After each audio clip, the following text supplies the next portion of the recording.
Okay, we have Fitbox, a fitness app kit that looks pretty light. I'm previewing this on my phone as well. It doesn't look super bad. Gives me a little bit of a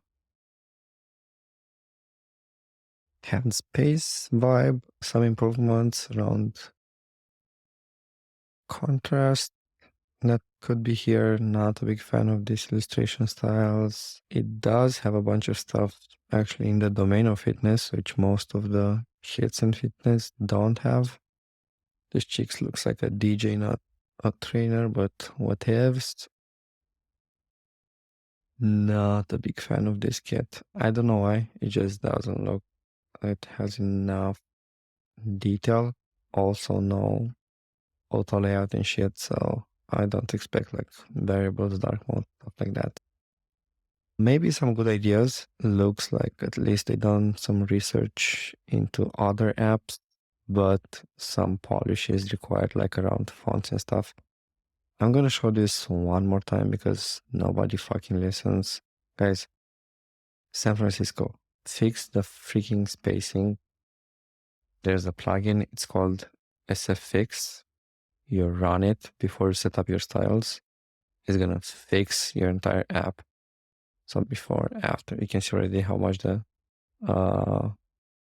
readability has improved.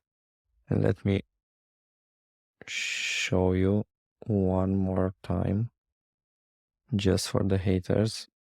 It's one freaking button, and already, especially when you run it on your phone, huge improvement. So again, it's not that hard, especially if you're using styles and shit. It's like you run it once, right?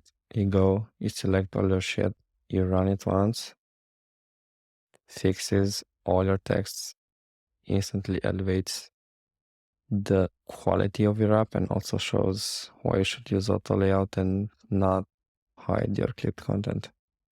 So yeah, some good ideas here. I would not pay for this kit.